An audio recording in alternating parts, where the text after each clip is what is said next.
County is in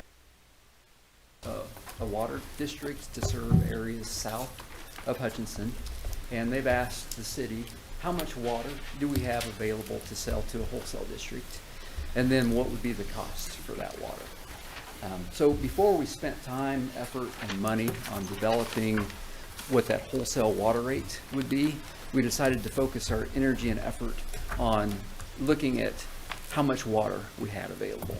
And in order to make an informed decision on that, we looked at two things. The first was, what is the city of Hutchinson's water demand going to be in the future? And we looked out 20 years.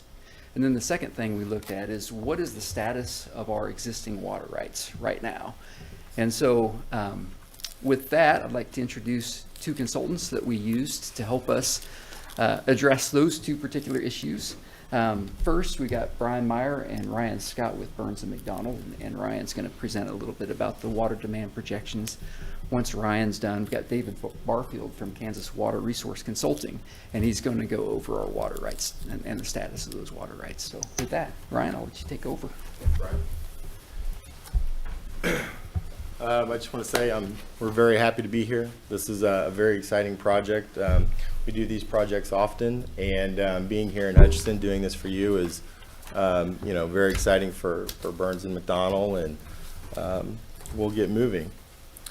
All right, so this is our agenda for today. I think instead of going through each of these line by line, you guys can read. I think a better way to probably present this agenda is really going to be looking at our steps to developing these water demand projections. So we'll start with understanding just really what your raw data is with respect to your historical water sales.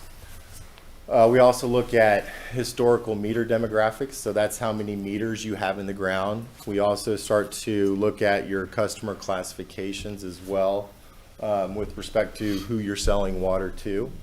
After that, we kind of get into the analysis where we actually just divide your water sales by your historical meter demographics on a customer class basis. This presents water usage. And we also take a look at dry year conditions within that water usage metric. From that, we can start our projection method. We're projecting meters for each of your customer classes and developing a low, moderate, and high projection, really to give you basically a wedge or a range of projections under what are basically different types of growth scenarios that could be uncovered or experienced here in the next 20 years. So we're actually developing meters projecting meters by customer class. And then the water demand projections are a byproduct of that. So when we take our meter projections by customer class and multiply it by our water usage, that results in a water demand. And we also integrate non-revenue water into those projections. And understand, when we're talking about water demands, we're talking about treated water entering your water distribution system. So this is water demand in terms of leaving the water treatment plant, going through the pipelines, and then into each of your customer service connections. And then, where are we going? We're trying to understand what your water availability is. So that is why you need the water demand projections, to compare that with what are termed your perfected and authorized water right amounts.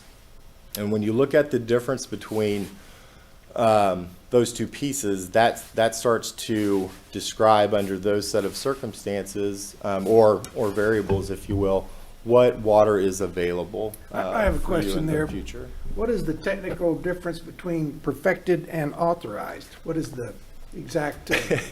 That's an excellent question, and it will be addressed in much more clear terms when Mr. Barfield comes up to present. He will tackle that definitely.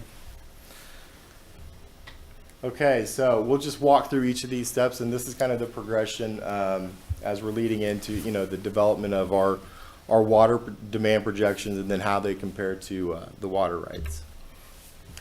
All right, so this is historical sales dating back to 2010. Nothing very attractive about these slides, except to say this comes from your customer billing system. We had information dating back to 2010 for these customer classifications, which include commercial, industrial, residential, and raw water district, your single wholesale customer.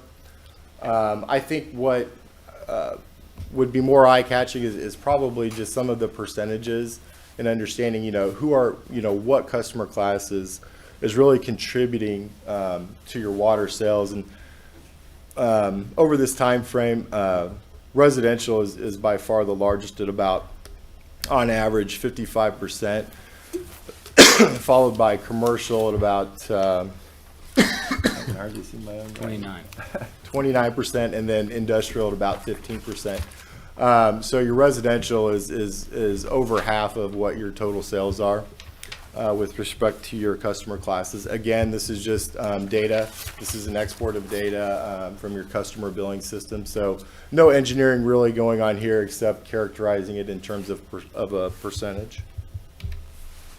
Again, this is more raw data, historical meter demographics. So for each of those customer classes, we know how many meters are in the ground and how many meters were there on an annual basis. So this presents a nice history for each of your customer classes. And this is important. It probably can't be understated because this is really the basis for our water demand projection method. The other projection method is a population-based. It doesn't adequately characterize industrial and commercial customers as well as a meter-based demand projection method, which is what we're using here.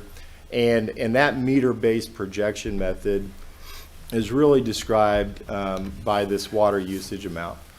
And as I said when we kicked off, your water usage is just looking at your raw data. So we're looking at total water sold divided by the number of meters you have in the ground for each customer class. And what this allows us to do is actually develop a customer profile, if you will, for each of your classes. And really it lets you go a little bit deeper, a little bit more, what I would say, really quality granularity with respect to understanding who's using water and on what amount with respect to your class. So you can see in the commercial box there's actually 3 different water usage values, and these come about through statistical analysis, some engineering as well. But you can see that, and they're also characterized by what is really meter size. So for example, your commercial 5/8 inch to 1 inch, the average over that time period is about 265 gallons per meter day.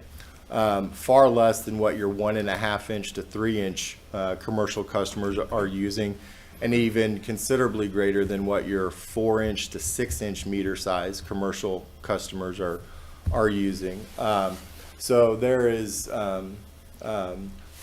a lot of a high range even within your commercial class based on what meter size is in the ground for that particular customer.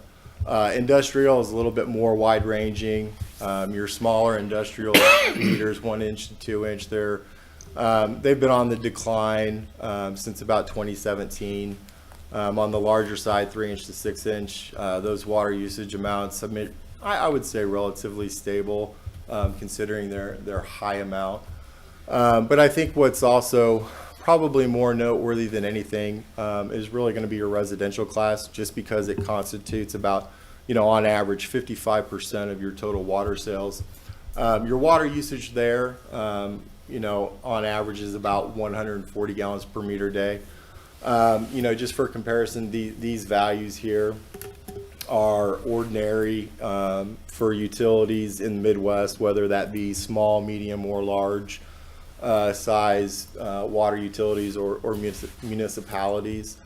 The other thing that I draw your eye towards is we also look at, when we're looking at water usage, we want to be conservative with respect to not underestimating water usage in dry years. So we highlight years 2017 and 2022 as dry, we'll say drier years, and we look at the average water usage in those years. And so what we ended up applying in our demand projection is going to be is highlighted there in bold. We used the dry year average for your commercial classes and your residential. We stuck with what the 5-year average was for your industrial customers. That's okay.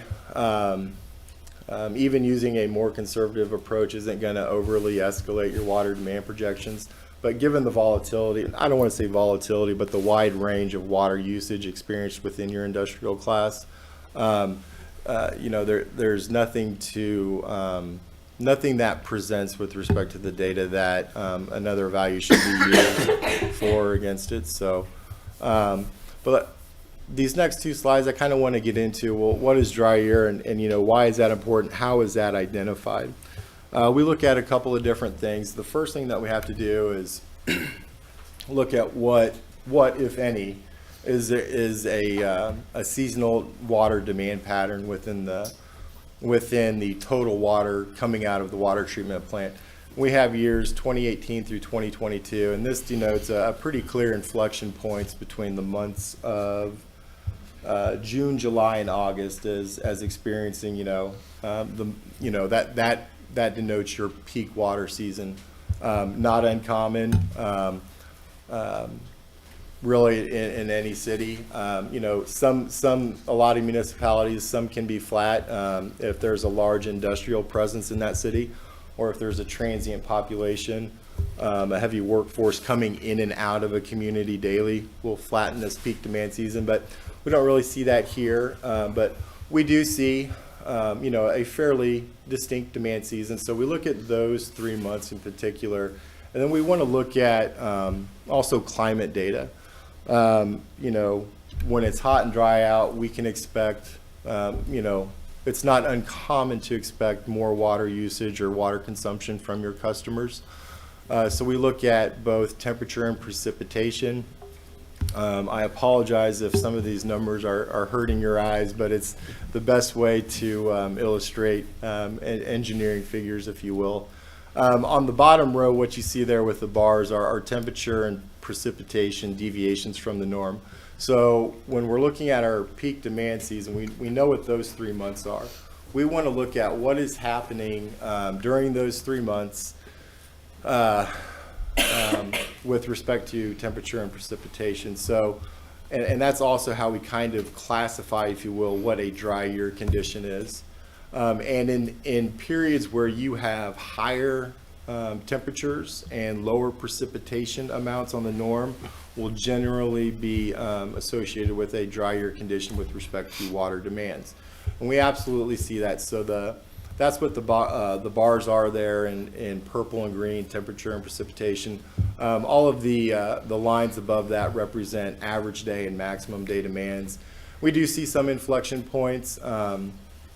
Right now, you're within this data set, 2011, 2012 were definitely dry periods. You see those inflections with respect to your average day demand during those peak season months. We haven't seen water demands that high since 2011, I think. They've been, on a max day basis, they've been trending down, as have, a little bit on the average day demand. So they're kind of coming back into I don't want to say balance, but they're just leveling off. So we are taking that into consideration. So because we do see some of these inflection points with respect to climate, we absolutely want to acknowledge, okay, how is water being used, during these drier periods? That's what prudent planning calls for. So on this previous slide where I highlighted in bold what the water usage metrics were, this is why we selected those dry year averages with respect to water usage for those customer classes up there. So we want to base our projections for those classes on your dry year, because what will inevitably happen is that dry year condition will happen again. So prudent planning calls for planning for that circumstance to happen.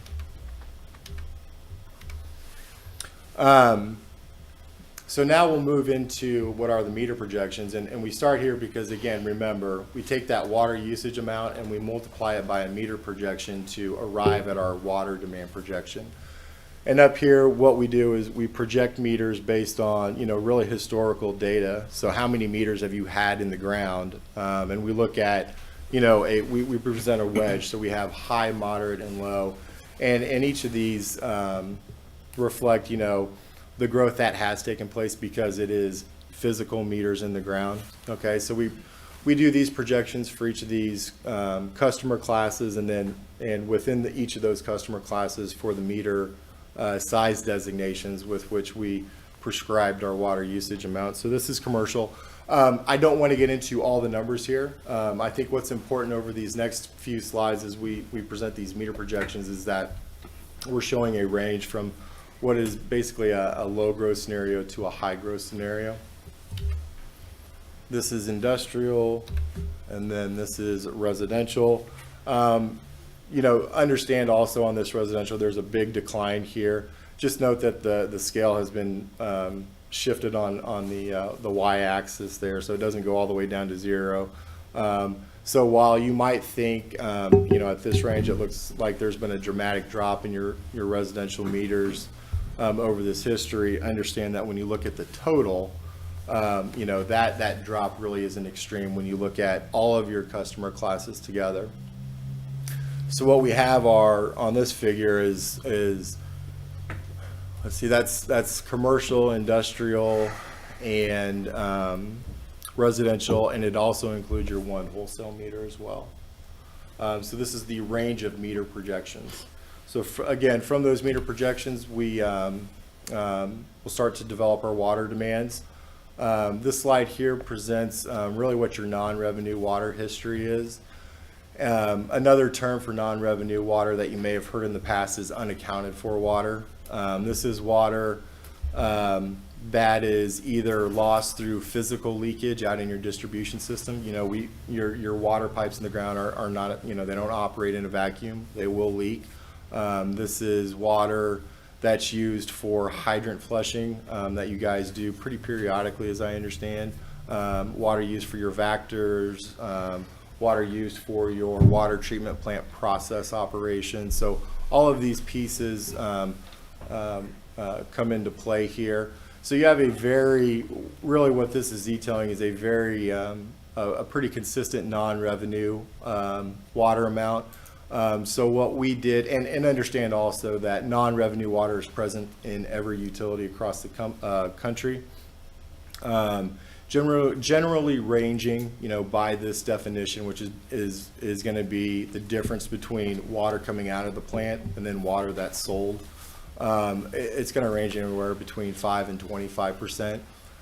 What we're seeing here in Hutchinson is a pretty tight range between what's really about 14 and 19%. So what we're applying in our demand projections is going to be 16%. And that also demonstrates, the city's effort. We wouldn't use 19. That may have only happened periodically. Looking at using the average of 16% would demonstrate the city's continued efforts in lowering that non-revenue water amount over time, which is achievable. So after we build in the non-revenue water, we kind of get to our grand finale, which is what is here on this slide, and these are our water demand projections. And when we're talking about water out in your distribution system, again, that's treated water leaving your plant, we really look at two different numbers. The rest of our discussion here will really pivot around one of these two numbers. We're projecting an average day demand and a maximum day demand. That maximum day is just that 1 day a year. That's what you would use to size the pipes in your ground, the tanks out in your system, because you have to be able to meet that demand condition, that 1 day a year. With respect to water supply planning and understanding what kind of raw water needs do you have, or what you have, you're going to be looking at your average day demand projection, and that's what's shown here in red. So if we look at, and you can see the range of water demands within each of those demand conditions, it's actually a fairly tight wedge. So Don't be scared so much by me using terms like a high growth strategy or a low growth strategy. I think what's important to remember here is that between your high and low, there's not much deviation. So again, conservative planning would be to, okay, let's account for a high growth scenario. And so we're looking at on an average day, starting at, approximately 6.1, 6.09 MGD. 20 years out in the future, that escalating to 6.59 MGD is your water demand projection on an average day basis. So with that, we'll kind of jump into this slide. And this slide will be the transition between, my contribution and Mr. Barfield here. This was, at least in my eyes, the easiest way to explain it. So what, and I'll just kind of go through each of these lines. The dashed red line, that represents our water demand projection, the average day water demand projection. So you see that 6.59 right there. But if you remember at the beginning, I said these water demand projections are what's leaving the plant. When we're talking about shoring up your supply resources and understanding what's available, you need to convert that basically to a raw water amount. Now that we know what you need out in your system, if you know that, you can figure out what needs to come into your plant from a raw water basis. So we have a couple of other bars here. And we'll just kind of start with what the perfected and the authorized amounts are. Those are going to be your solid bars. The other dashed lines are going to be what would be the raw water amount required based on the perfected water right amount, and then the raw water requirement based on the authorized water amount. And so if you take the difference between each of those values, that tells you the water available, what your water availability is for both of those water right conditions.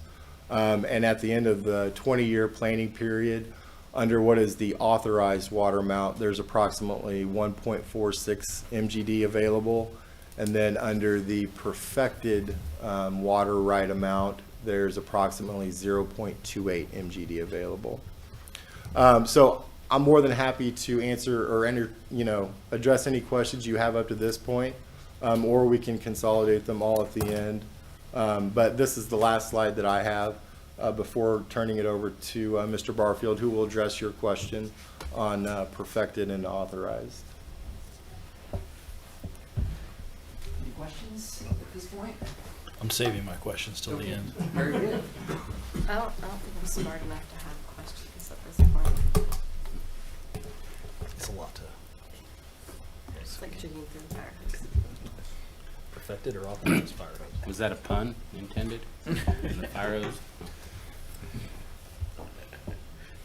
So while Brian's getting that up, I'll just say a few words introducing myself. So I work for the Division of Water Resources that is over the system of water rights for 35 years, from 1984 to 2020. The last 12 years as chief engineer, so sort of over the system of water rights. So I retired from the state in 2020 and have been consulting since then.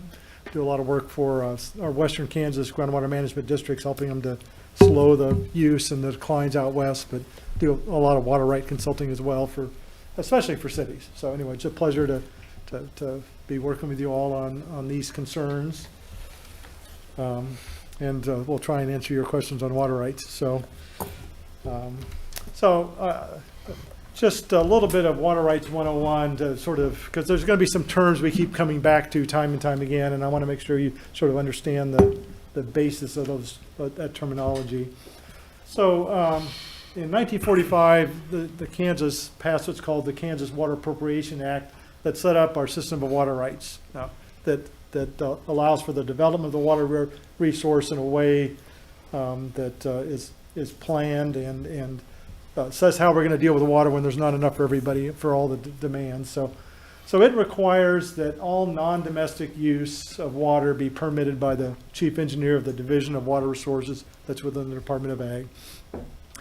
And again, it sets up all the western states, of which Kansas is one, use what's called the prior appropriation of doctrine that sort of says, when we have water, who gets the water? And basically, first in time is first in right. The most senior rights must be satisfied before more junior rights get their share. And the whole purpose of that is to ensure that if you invest in infrastructure and put water to use, that subsequent development can't take that water away. So we'll talk about senior water rights. Those are the older water rights that get priority in times of shortage versus junior water rights, which are the newer water rights. So there's a process under the Act by which water rights are developed. And that's a key to this whole what's permitted versus authorized. So a city or an irrigator or industry has a need. They apply to the chief engineer's office for a water right. This is what I want to use it for. This is where I'm going to use it. A location for the point of diversion, place of use, and quantities needed. The chief engineer has to ensure that the use that's requested is reasonable. That's so people can't speculate and tie up a bunch of water, because water is a limited resource. And then he and his staff have to determine whether there's water available. Much of our state, pretty much the western third is totally closed to new appropriations. The middle of the state is, lots of areas are closed, some areas are open. Eastern Kansas has more areas that are still open. If water is available, and I'll talk more about how that's done in groundwater systems like you all have, and it won't impair, then the chief engineer grants a permit to appropriate water, okay, and prescribes all the conditions and quantities and that sort of thing. And then there's a period of time to perfect that water right. So that the permit to appropriate water is a permission to start developing your water right, and then it's put to use over a period of years. And at the end of that perfection period, records are collected, and it's determined how much you actually put to use, and then you're granted a certificate, the actual permanent water right, based upon what was actually put to use. And again, both of these limiting sort of how much you can appropriate at the beginning, and then granting your water right on what you actually put to use, is to make sure that the water that's being appropriated is appropriate, and again, to make sure other people can get their share of the water as well. So we'll talk more about appropriated versus authorized, but essentially, perfected water right is water that's been through the entire process and has a certificate. It's a permanent water right. Authorized, the authorized quantities are some of your permitted, and that the sum of your perfected water rights that have a certificate, plus water that's been permitted and is still going through the process. Okay, and we'll go more into that as we go through here. So if you don't use your authorized water, you're going to lose it in essence. That's right. If you haven't That's used me. it during the perfection period, then you'll lose it. That's right. So it's the potential development that can occur, but it isn't a water right yet. That difference. And that's very important, and we'll come back to that as you'll see. So one other terminology we need to understand, we'll talk about a lot, is overall limitations. So again, the chief engineer must find, and when he grants these water rights, and at the end when he does the certificates, that your use is reasonable. So you have a suite of water rights, 15 water rights, and so whenever there's multiple water rights going to the same place of use and use made of water, and that's frequent, that occurs in cities and industries as they grow, and irrigation. The chief engineer must make sure that the total quantity under that series is reasonable. So at the initial approval and in the initial phase, so the water rights will be limited to a total quantity. So and I'll show you those as we go through. So at the initial approval, when those permits are done, that overall limitation is basically done based on estimates of future need, much like we've seen here. So the next time you apply for a new water right, you'll be providing projections, and the chief engineer will make sure that the amount you're requesting is reasonable, and have an overall limitation of all your water rights have to be limited to that reasonable amount. And then again, when the certificates are issued, it's based on what you actually put to use. So this is a depiction of your water rights and sort of how they've been developed over time. And we're going to sort of talk about a problem you have, but I do want to say that your predecessors were very diligent in sort of planning this system and developing this system. Back in the 80s and before, they really sort of thought through the future to give you sort of a secure water supply. So I wish I had a pointer, but I'll start with So in the southeast part, there's a little box, there's a former Kerry Salt, you see that? It has an E by it. So that's a set of water rights the city owns that was, that provided water to the Kerry Salt plant. It's not being used right now at all. But that's water right that could be converted to municipal use at some future time. And if you want to talk more about that, we can at the end. You know, there's some quality issues, some treatment issues that would come with that. So anyway, that's there, but it's not being used. So we'll start with, we have these different blocks of water. So the A block is sort of the inner blob. Those are your original water rights that were developed under pre-1945 water rights, before the Appropriation Act. We call them vested rights. So the total quantity that was developed was so water. We got different units. But I probably should have converted all this to million gallons per day, right? Because that's what Ryan was talking about. When we think about water, we typically, most water use is used for irrigation, so we talk about acre feet. Million gallons per year is the other terminology, and so the vested rights total 1.0 billion gallons per year, 1,000 million gallons per year. And I've actually got that in MGD if we want to. So those were developed, eventually that water supply became insufficient. And in 1955, you applied for the water rights that are in the B circle, outside A and inside B, wells 8, 9, and 10, I believe. And that added, again, so the division increased your overall quantity that you could do under all of those water rights to 2.4 billion gallons per day. And then eventually that became insufficient. So in 1971, the C water rights were added. 3 wells under water right 18-341. And then in 1976, you added file number 27-463. So again, all the water rights in C.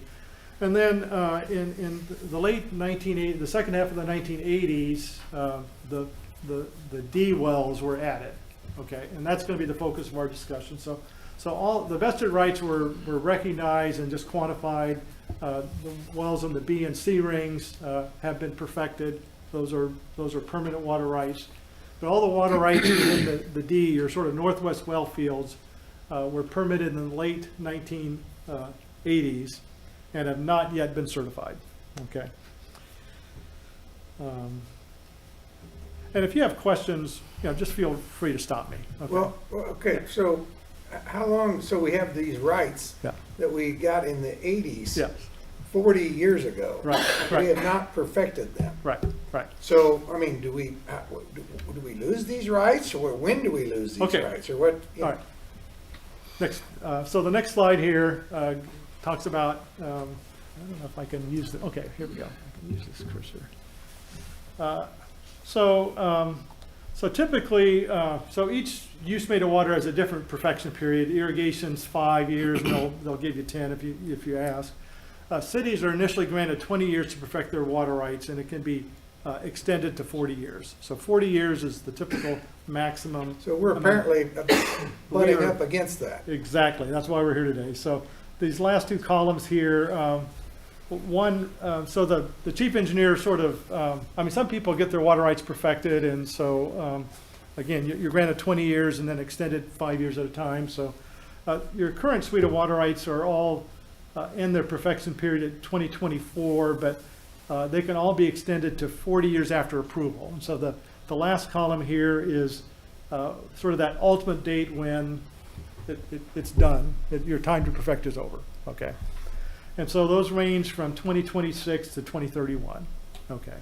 And there's 2 of the water rights in 2026, 1 in 2029, and the rest of them in 2031. So that's when your time to perfect is over, okay? And to perfect, we have to use a certain amount, or the authorized amount. Yeah, all right. Or you lose that. Yeah, so, the city has remediation rights that I don't really, they're not permanent rights. They'll have, but they basically allow you to count that water against your overall limitations. So, I'm coming to your question here. So just to, you know, this table, and it was in the report that Brian provided you, not that I expect you to read it. So your already perfected water rights are 3.16 billion gallons per year. Okay, that's under all those water rights except for these 7. So the additional, so then when the chief engineer did these 7 additional water rights, you had a projection of water back in the late 80s that said, we're going to need 3.8 billion gallons per year at some future date. So the chief engineer granted these water rights subject to that overall limitation. So that's the sum of your perfected rights and the additional water allowed to be developed under these new water rights, 7 uncertified water rights. Now, there's 2 parts to perfecting your water rights. One is these are 7 individual water rights, and you have to perfect them individually. And then the second part is perfecting your overall limitation. So the city's done a good job. Every one of these wells, they've used 98% plus of the perfected amount. So the individual water rights have been fully perfected, providing you a lot of operational flexibility in the future. So here's the graph that looks at the overall limitation, because that's really what you need. Is you know, if you want room to grow, to supply the people, you've got to perfect.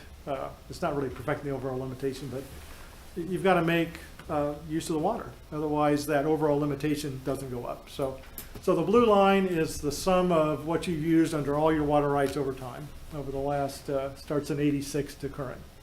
That red line represents the perfected amount, again, 3.16 billion gallons per year. And the green line then is your permitted amount, 3.8 billion gallons per year. As you see, your use is substantially, I mean, you haven't done anything to add to your overall limitation. So if these water rights were certified today, your overall limitation would not go up. Okay? And that's really, that's the challenge. So, because you don't want to give that, nobody wants to give that up. So, I mean, you're not the first client to say, how can I more fully perfect my water rights and especially the overall limitations?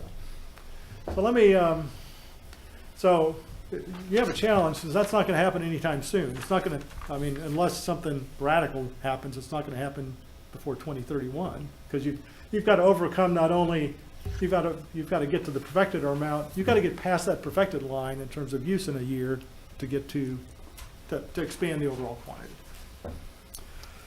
So, you know, the city hired me to sort of look at your water rights and just confirm all this. I mean, you had talked to DWR and sort of had this sense, but, you know, I actually looked at all the water rights in the development to make sure that this is an accurate depiction. So, and what do we do about it? How can we more fully perfect that water that hasn't been from your existing infrastructure?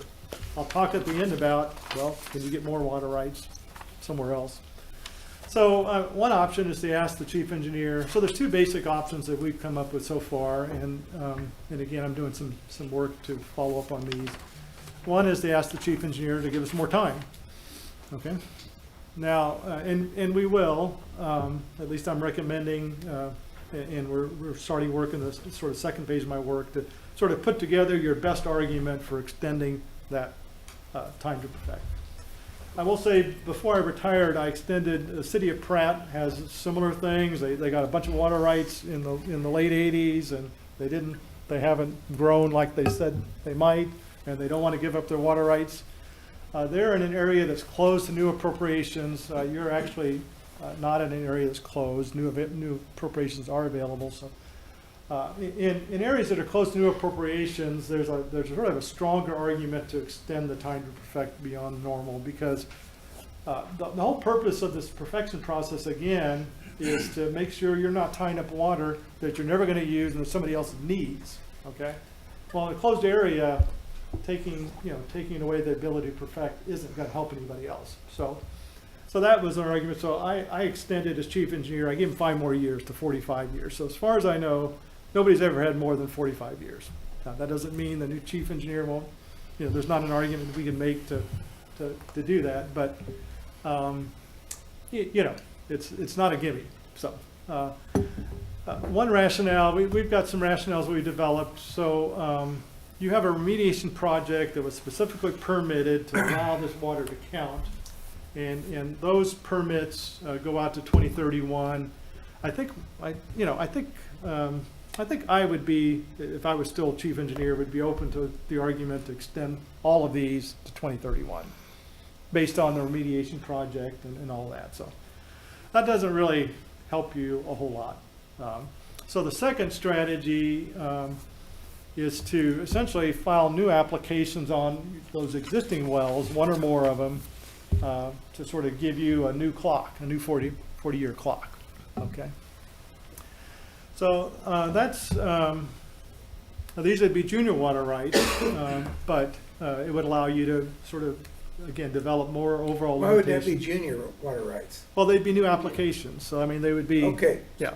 so if we do that, we give up our senior water rights and No. go to junior? No? Well, the senior water rights are still there, underlying it all, so you're not giving up anything you've already developed. It's just that particular water right, which allows you to Restart the clock. restart the clock to continue to sort of have an opportunity to get from perfected to permitted. It gives you more opportunity to do that, but it'd be under a new water right. And that would only be on the northwest well field. Yes, That's just those 7 wells up in the northwest, Yeah. not the entirety of our. right.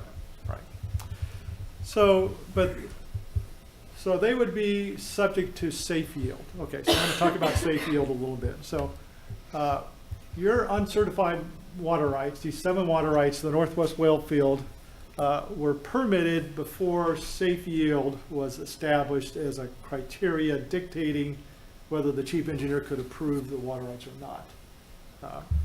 It's actually a pretty interesting story. So you are not within groundwater management district number 2. So your area is within Equisped's groundwater management district number 2's area. Groundwater management districts are local units of government allowed under the Groundwater Management District Act that manage our large aquifers, Equisped's, the Great Bend Prairie, and then the Ogallala out west. The permitting's still all done by the chief engineer, but these GMDs can make plans and recommend to the chief engineer rules for their specific aquifer and area. And so GMD 2 has those to manage the Equisped's aquifer. Hutchinson was initially not part of that GMD, but right after your applications were completed, the GMD was extended in your area, and I'm not 100% sure, but I think it was deliberate. I think you all got your applications in because GMD2 actually had a safe yield criteria at that time. I think the applications were filed, and then the city either requested or cooperated in extending it to sort of protect the area from further development. It was really a good planning on behalf of your predecessors. So. But anyway, these new applications would be subject to safe yield.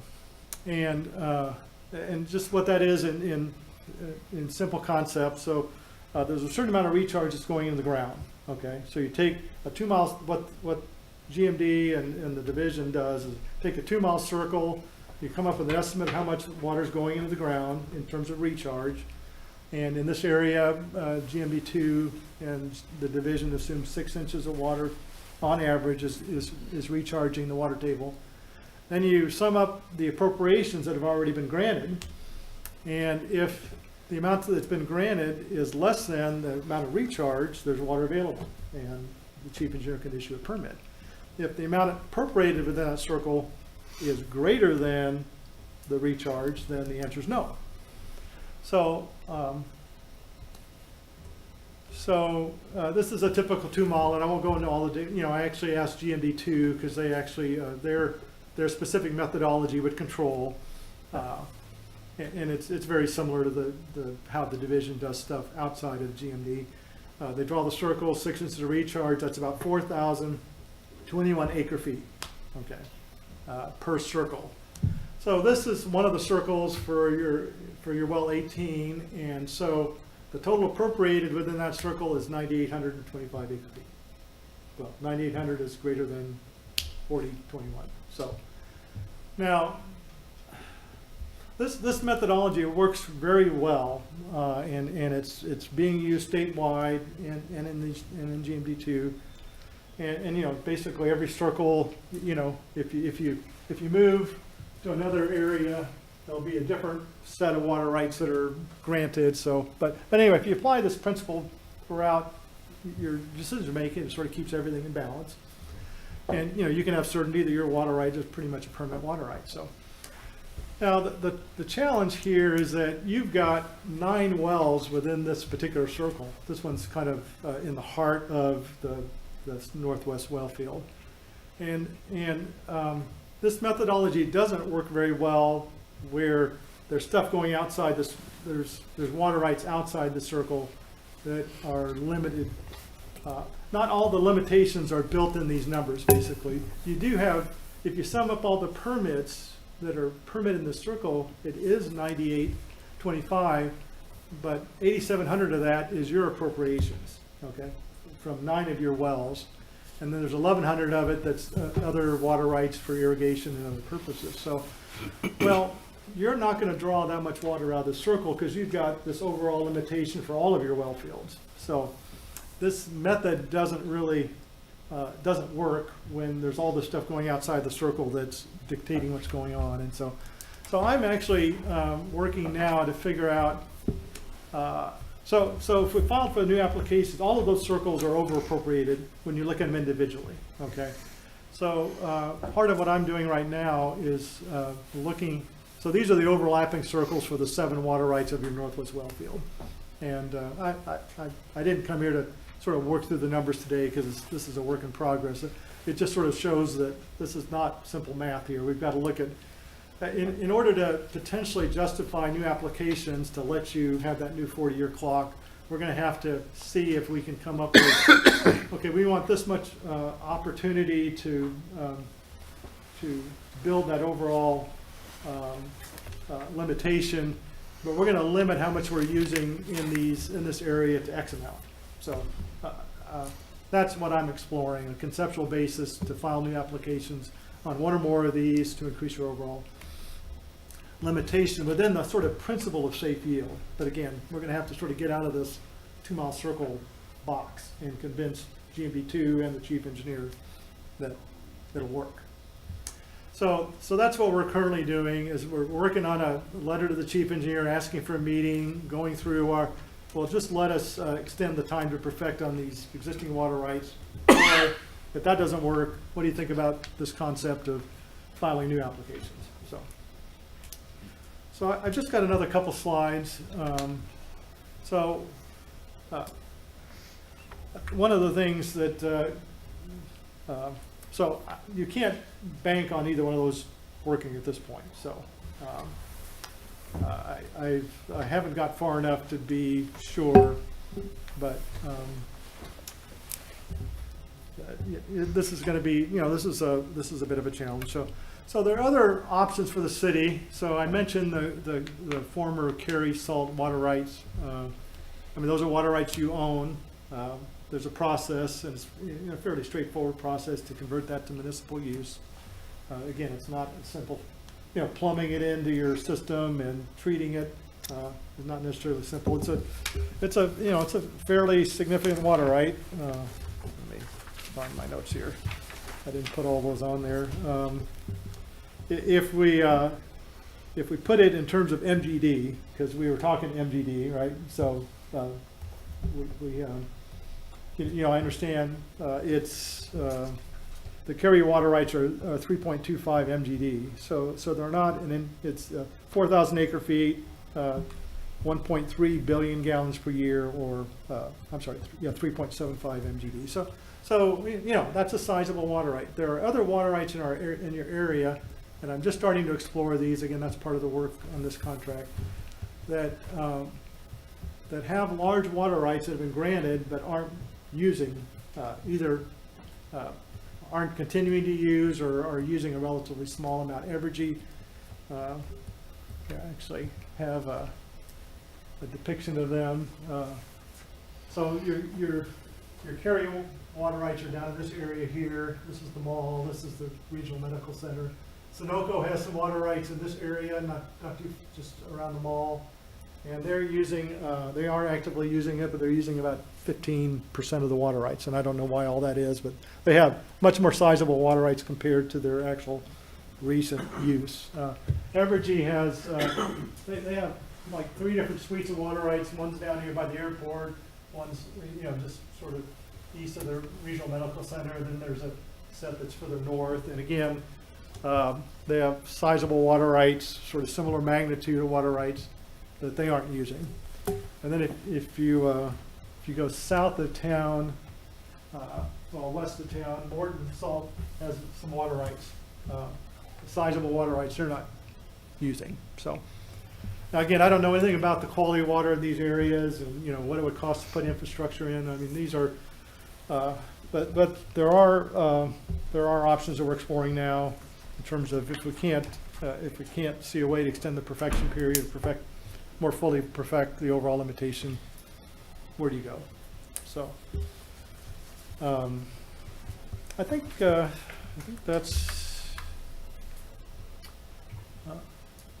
what I've got for you.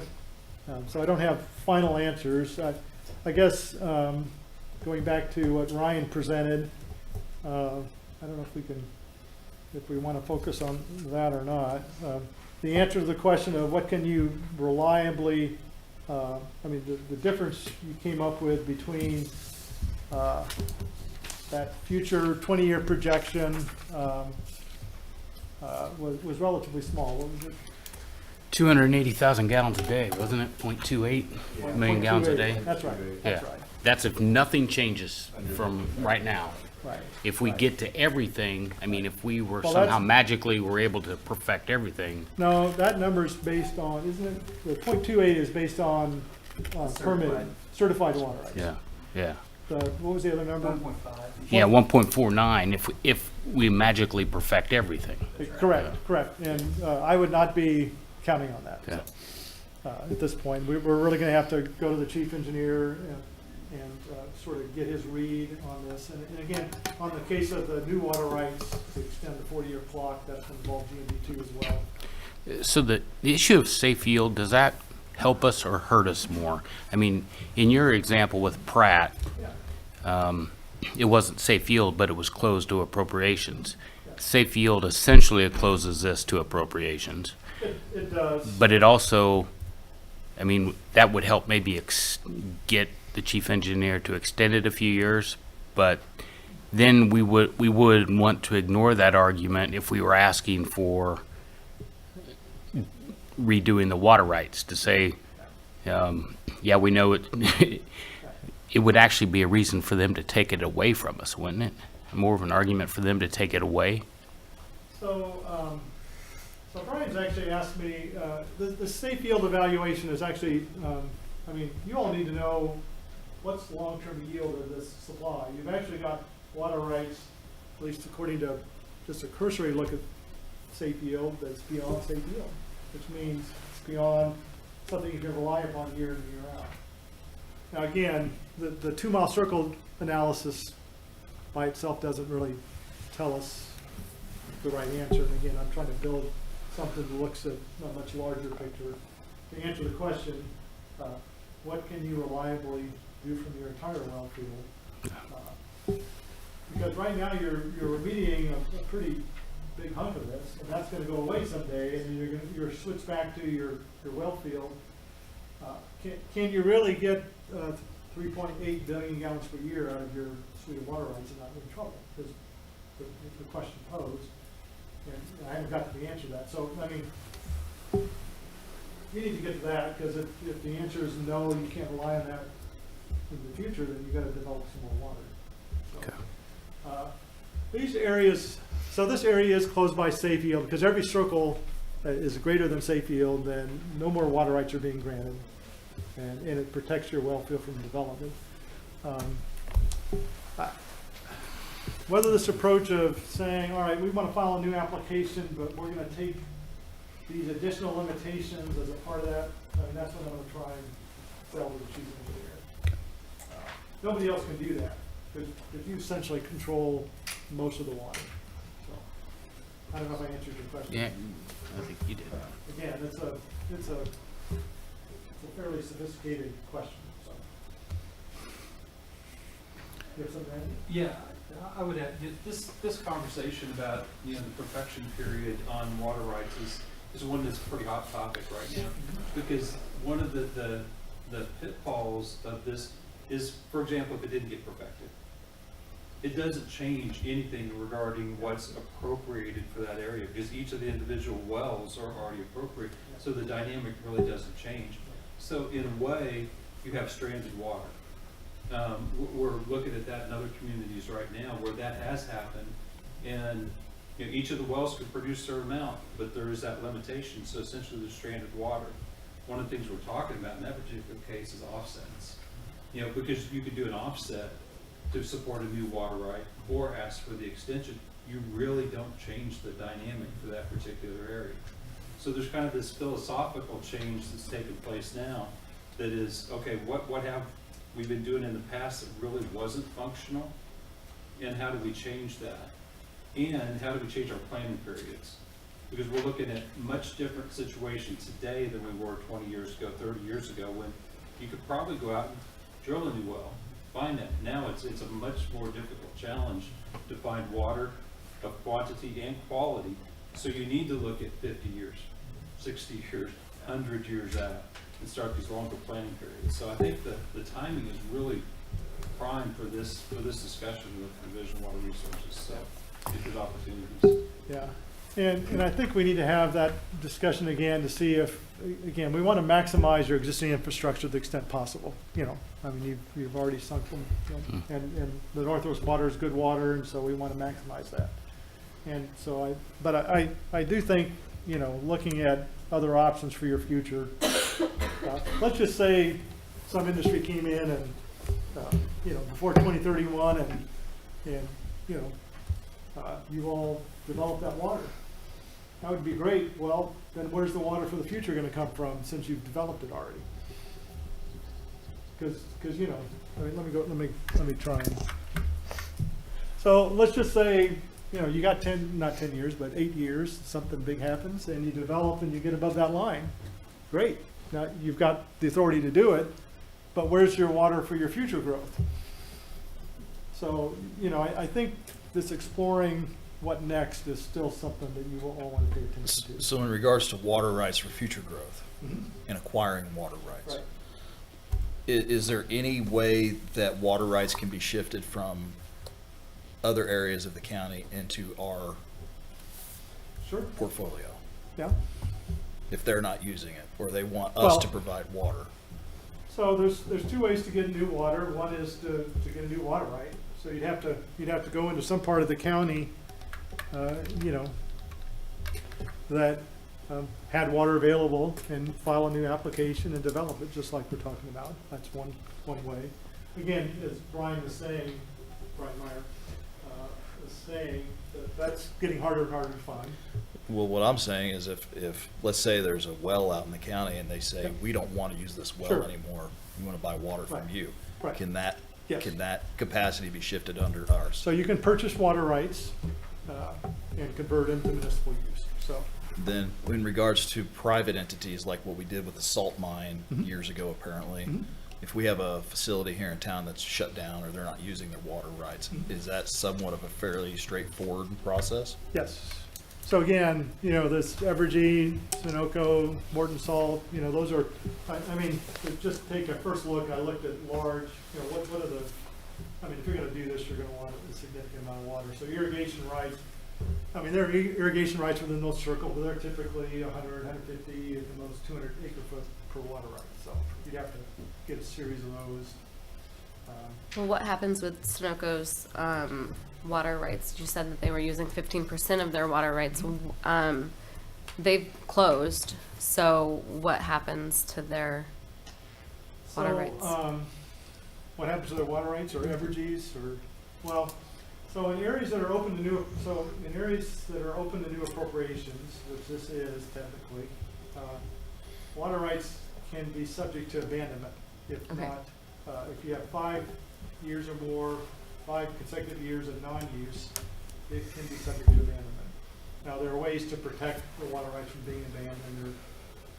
The regulations have 8 or 10 do insufficient clauses for non-use. Evergy has been using water, and they're saying their main. I checked briefly on the status of their water rights because they haven't used a lot of water, but they're holding on to them as alternate sources of supply, and so far the divisions want that. So, but anyway, they can be abandoned if not used. So, Is there any way to fast track that process of abandonment? well, we don't want them abandoned because abandoned means they've gone away. You want them. Oh, you want okay. to purchase them. We want to purchase before. them before they're abandoned. And then you Okay. you can actually purchase them, and then there's a water right conservation program where you can actually essentially just put them in you can say these are for future use, and you can I forget how long it is, 5 years or 10 years. Every 5 years you say I'm still conserving these for the future. So Is that what There are ways to Evergy hang has, on to them. is that what Evergy has done then? So they haven't put them in a water conservation program. So when is their perfection period done, or, I mean? Well, these are already certified water rights. Okay, they, All of oh, these okay. water rights- They're just not, Some of them are vested rights. okay. So they're permanent water rights, but even a permanent water right is subject to abandonment for non-use. Because again, the theory is if you're not going to use it, somebody else might be able to use it. Okay. So this is still a work in progress. We wanted to give you an update, let you know, sort of get you acquainted with the terminology, let you know what we're doing, sort of at least try and have what can you commit, which is I think the numbers that we communicated earlier. So, any other questions? I do have one more. Brian, you said there's a philosophical change in kind of looking at this. Do we have an idea where Earl comes across in this philosophy, since ultimately it's his decision? It is. Well, I don't think any of the fundamentals that we've been talking about here are going to change. I know, well, again, I did grant an extension beyond the normal 40 years, so it's worth a try. Okay.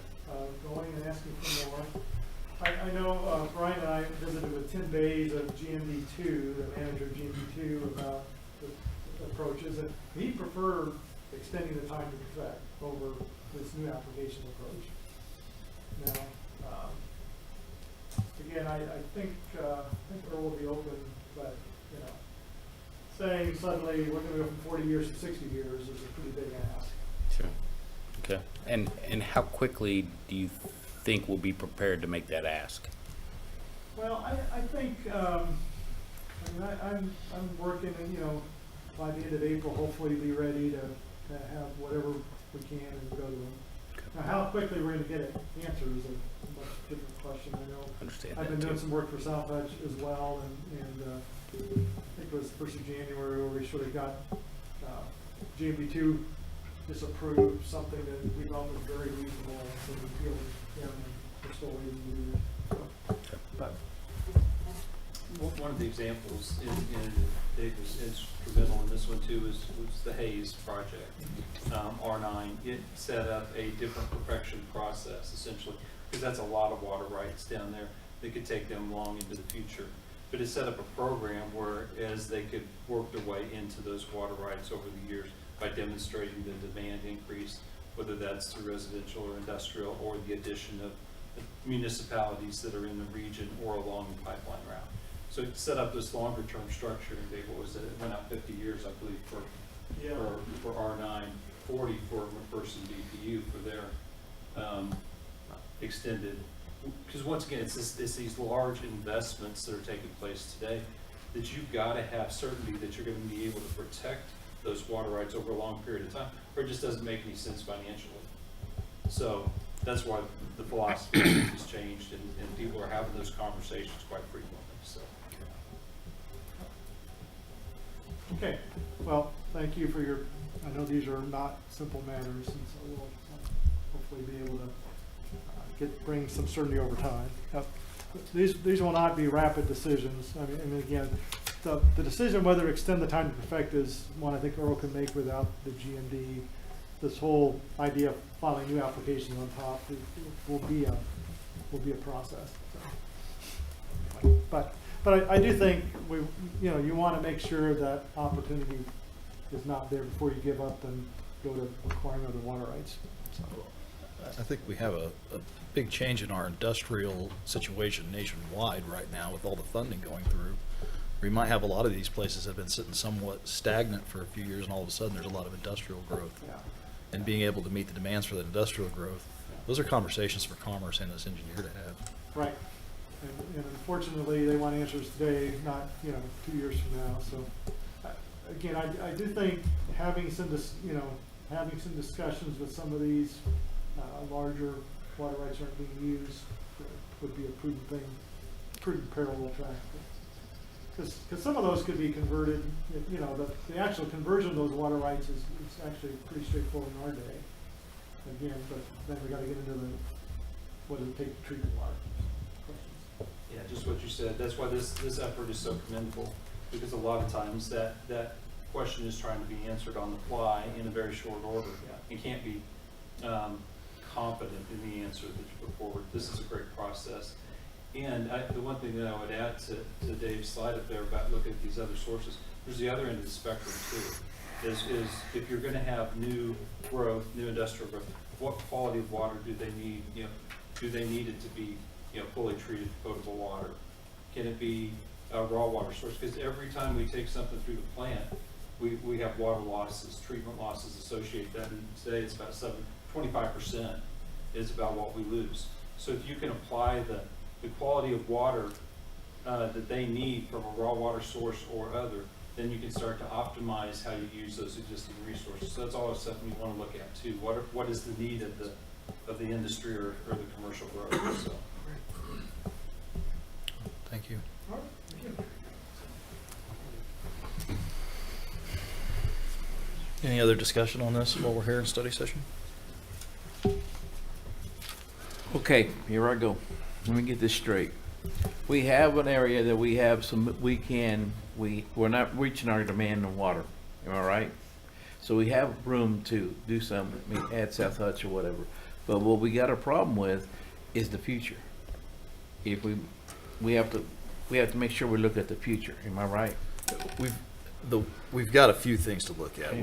We have are we meeting what our permitted projections are that when we put it out there in the 80s and we develop these wells. Right.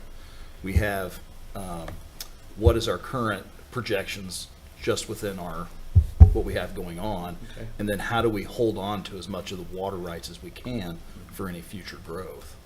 And those are we're trying to get as much as we can Yes. within reason Yes. and move forward with that. But what I'm gathering, Sunoco is an option that we can tap into if we try to, right? They own their water rights. We'd have to figure out a way to strategically approach that. I see. How much does Sunoco use? Ryan, do you? Actually, I do have. Now they have their own wells and Right. everything. Right. They do have their Oh, own that's right. wells. I got you. Uh, I got you. Could we extrapolate from our wastewater? Could we extrapolate usage based on their wastewater? We could, Yeah. yes, based on how much they're. But they have multiple wells. I got I you. don't have those numbers. Sure. I don't have it on the slide, but Sunoco, they have a vested right and an appropriation right for the total authorization. And again, Right. an acre feet, I'm sorry. Right. 5,500 acre feet is what's authorized. They've been using under 1,000 for the last decade, most of 1,000, so. So they don't take out of our system. They got their own wells. They pump their own water. I see. Right. But we could add that well to us. So To buy it. right. But we have to buy Okay. it. We have to buy it, and then we'd have to develop the infrastructure. Sure. To get that to our plant. That's It's its own entity. Yeah. Okay. Yeah. That's right. The same with Evergy. Yep. And these other sources. All right. The only thing I would have to say is that we certainly need to proactively secure and have enough water rights so that we can try to do the industrial expansion projects that we need. And we all know that. And so we have to Get on the take, ball. yeah, get on the ball and take prudent action and get after it and get it handled so that it's not an issue. Which is what is being done. I don't mean that's not. It's obviously being done, so, but, yeah. I have a question for my own understanding. If the city of Hutchinson enters into a contract to sell water to South Hutch or some entity in South Hutch, regardless of building out the infrastructure to get the water there and all of that, the water that we commit to selling, only the usage that's actually pulled from the well goes towards our perfection, right? So, and that's the perfection number is what we have to look at when we're projecting our future occupancy needs. So if, and I guess, I don't know, maybe it depends on how that contract is structured, but are those usually a variable agreement, or is it a strict agreement of how much we would have to provide? I know it depends on who they are and what type of water they need and all of that, but what type of agreement is that typically?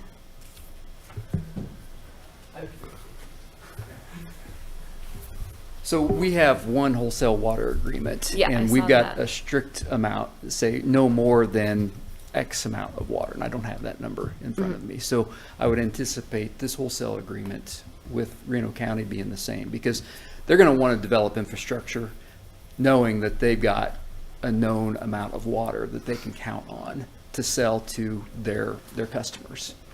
So if we say it's 500,000 gallons, say it's 1 million gallons, that's water that we have to set aside and can't use in the city of Hutchinson, because we've agreed now to give that to, or provide that to that wholesale customer. That's the way I understand it. Okay, and the money that we then make, for lack of a better word, on that contract could then be used to pursue a new well somewhere. Right, Possibly. and so that is developing the rate for that wholesale. That's one of the things that we have to consider, is what kind of infrastructure needs do we need to support their demand. And so that's how we would establish the rate for that sale, is by analyzing our existing system and analyzing what improvements we needed to make in order to supply that amount of water. Okay. Thank you. Yeah. We have a lot of community partners in this room. Does anyone have a particular question or clarification that they need on, while we have some really smart people here with us talking about water? Come on, Deborah. Ms. Tufo. This conversation's been very helpful to inform some work we're doing in economic development. So thank you for allowing us to ask some questions. So it's broadly known that we're trying to put together an industrial park south of South Hutch that could be a partnership and a growth opportunity for all of Reno County, and would benefit growth in Hutchinson. And we can't say specifically what size of project may land there, but I can tell you of the projects that we have been pitching to hopefully land there, they range anywhere from 1 million gallons a day to 2 million gallons a day. And there have even been projects that have a larger usage than that. So one that we just submitted on was as 2.1 million gallons per day, which sounds like it might be beyond the 2043 availability of water number. And so definitely perfecting what we could have, but also perfecting some additional rights would be necessary to land a project like that. Let's say we would get on the short list for that project, and then we have to demonstrate that we have enough water, because to this point, we thought we did have enough water. Let's say we thought we had 2.5 to 3 million gallons a day. What would be the timeline, the minimum amount of time to perfect those water rights to assure a a potential client that we could serve them. Say that again. So let's say we end up on the top 3 list for a project. This is all theoretical. Yeah. And we had to prove to them, so that we don't get kicked out right out of the gate, that we can perfect enough water rights to get to their ultimate usage, which isn't going to be on day 1, but by their 5th year of operation, they need this much water. What would be the timeline for, let's assume City of Hutchinson is a partner in delivering water to that site eventually. What would be the time involved in perfecting all of these water rights we've been talking about, as well as obtaining some additional rights if you had additional wells that you could negotiate a purchase of water from? Are we talking in the terms of 6 months or 2 years? Well, again, if they were gonna, so the numbers we talked about, so the number you came up with, based on perfected, was about 1.5 MGD. Yeah. Right. So, you know, if that water could be put to use, you know, before 2031, it's probably available. Now, if you give all that away, then there's no opportunity to do anything else, okay? If that water's not gonna be used until after 2031, I can't, you know, it's not available, I guess, so. Mhm. So again, the number based on what's perfected is 0.25-ish, 0.29, and the water that's available within the authorized amount is 1.5. The reason is, you know, that's a delivered water, you know, the white map. So, if you're gonna have to go after one of these new sources, like purchase, develop carry, or purchase some other and convert it, that's definitely a multi-year. I mean, the purchase could go pretty quick, and the conversion through DWR, DWR's taken about a year to process stuff. That's not easy. So, I think it'd be relatively straightforward. What's going to take more time is to figure out the infrastructure to bring it in, what's going to be required to treat it. But it's going to be a multi-year task for sure, if it's based on new sources of water. So you've given us options, you know, negotiate, maybe there's Sunoco opportunity, Evergy, Morton Salt. Is there an opportunity, let's say that this land is just 2 miles south of South Hutch, so we're talking 3 miles from Hutchinson. Can the water rights of that land be dedicated back into City of Hutchinson's system if we own those rights? Or is there a distance test that has to be met too? You're saying, can you develop some water there and pipe it back to Hutch to treat? No, she's talking about selling, you're talking about selling the water rights that are on the land. Yes. Yeah.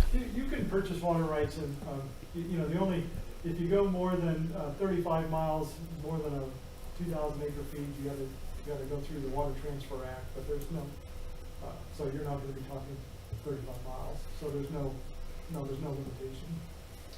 But I think part of the question might be too, from an administrative standpoint, can you transfer the water right into the system? Oh, I'm sorry. Without building additional infrastructure? And there is a limit on that. So you're wanting to move a water right 3 miles away to the city?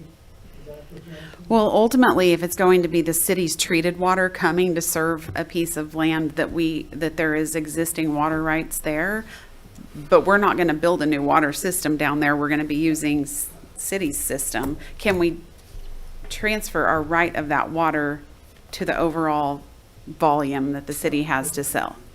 So you're saying there's a water right there's a water right 3 miles from the city. Can you just move the water right to the city? Yeah, it's not sufficient by itself to build a water system, let's say, but transfer that right to the city, yes.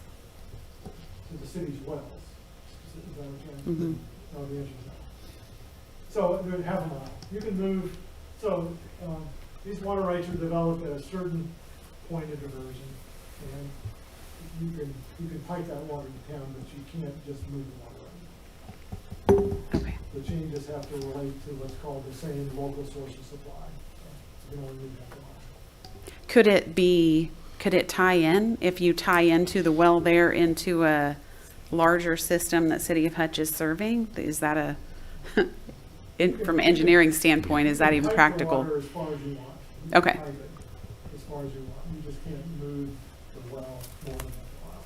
Okay, I'm understanding. And some of that depends on the use that you're gonna make of that water and where, it is a part of the public water supply system, and how does that incorporate into your public water supply permit?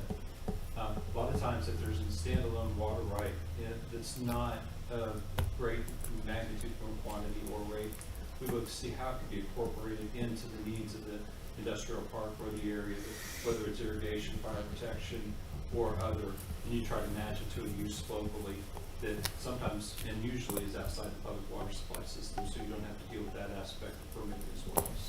okay. So you try to match that use to minimize the capital expenditures to bring that into service. That makes sense. But knowing what we learned today, we probably should not be going after projects of 2 million gallons per day until we know we can perfect that water right. Okay.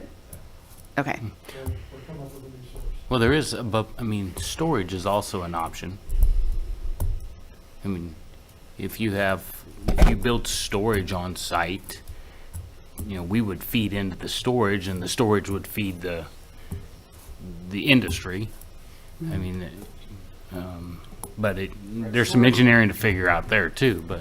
Yeah, storage is a key component to meet people's power demands and keep data demands and fire demands. So all of that, so not only the engineering to get the well from these new sources to the city, but then what infrastructure is needed to supply the business that have that. Okay. So how many, so we can't do 2.1, but today we can do how much? 1.46 1.46. would be at the top. But we actually have the capacity to go higher than that if, with our appropriations and so forth, if we figured out how to perfect them. Is that correct? Right. So again, today's number was 0.2 right? Right. Point three for what? That's we've already perfected. Yes. Yeah. And essentially 1.5 One for Authorized. what's authorized. But if you perfected the 1.5, then you probably could go get more. If you could prove you could use that, then you could go get more water rights. Sure. Yeah. Could our plant today pump another 1.5 million gallons a day, as is? Yeah. Okay, We can pump on average 10 million gallons a day. okay, And we're pumping around 5. 5, okay. Yeah. So our bottleneck is the authorized and perfected water right. It is. Again, I am looking at this question of what is sort of the long-term safe yield of the system. We've been taking a quick look at that. Because again, Yeah, that's a sustainability thing. yeah. We want to make sure that Yeah. we're not going to drain that Northwest Wellfield's water table. Like, especially That safe you yield mentioned mark. when the remediation projects go offline.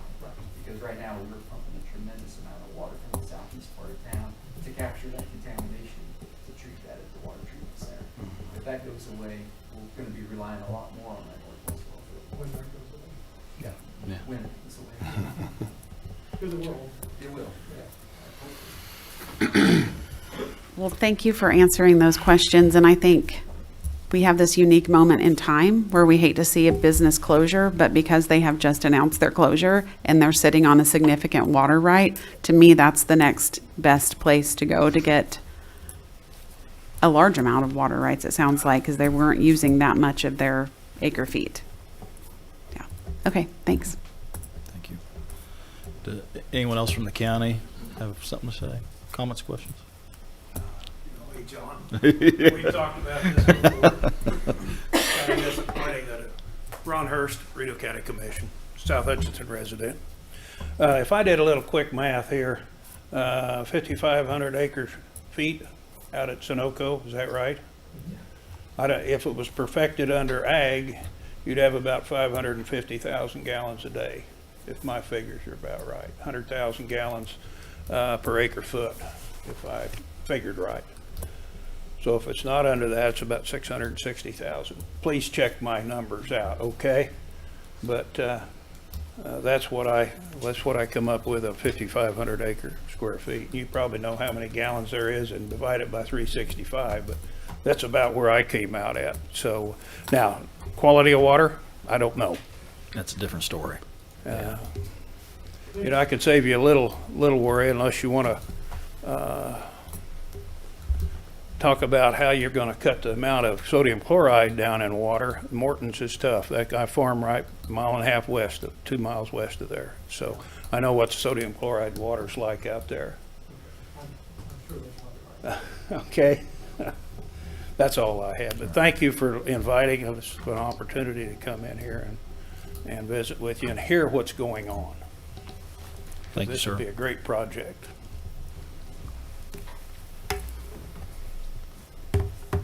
Anyone else with questions or comments? I got a question for the county. Can you tell me somehow, some way, what the South Hutch uses a month or a year? There's no way to tell, right? Okay.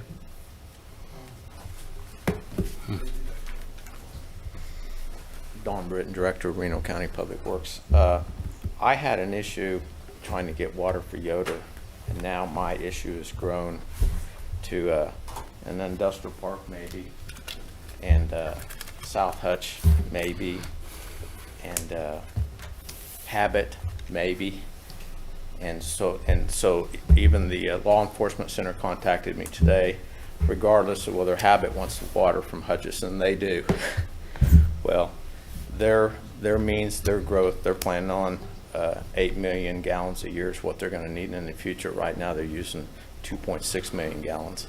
Yoder's 8 million gallons a year, which isn't a whole lot per day, but now when you have that, when you have those two, and then you have South Hutch, which I have no idea what they're going to need, what they're wanting, and then it appears that what's all left over is for the industrial park. I don't even know where to go with, because I'm waiting to see whether I'm gonna, if the county is gonna be a part of the trunk line to go to the industrial park and I tie into there. If not, I go directly to the city from the Yoder, and is Habit gonna be involved with that too? And plus, even if it's allowable, can we even afford it? So, you know, You're kind of in limbo here. big time limbo, and KDHE is limbo's about to run out. So that's all I have to say. Okay. I've got the South Hutch numbers I could give you. I'm doing some work with them as well. They use year in and year out 90% of their authorized quantity. I mean, I've never seen a city that uses that percentage of their authorized quantity year after year. So they purchased some irrigation rights and are working to convert 2 of them to municipal use. They actually wanted to stack that water on existing wells a mile away, which is more than half a mile. So we actually presented a proposal to essentially file under a new application rather than the seniority of the irrigation rights, and offers an offset to meet the safe yield requirements. And GMB turned us down, so that's what we're going to achieve moving forward. But they definitely need more water for their future. Did they turn the conversion of that irrigation well down? Yeah, they did. When I talked to GWD2, it was fine, so. There's a, there, excuse me. Please. So, go ahead. I was mayor of South Hutch when we bought that quarter and just perfected it Yeah. and worked on it. And the water line goes right by that. So I'd be curious as to why the difference between GWD2, when I talked with them, said it was okay. Well, yeah, if they So, want anyway, to, anyway, what they're trying to avoid is plumbing it in. They want to actually move the water so their existing wells. oh, they wanted to move it down to their chlorine treatment facility rather than put up another chlorine treatment facility right by the well? Oh, well, that's solved. Yeah, I'll come visit with you more later. All right. I think we're good for now. Did you have any more questions? Okay. Thank you very much for your time. I appreciate everyone showing up and asking questions, getting clarification.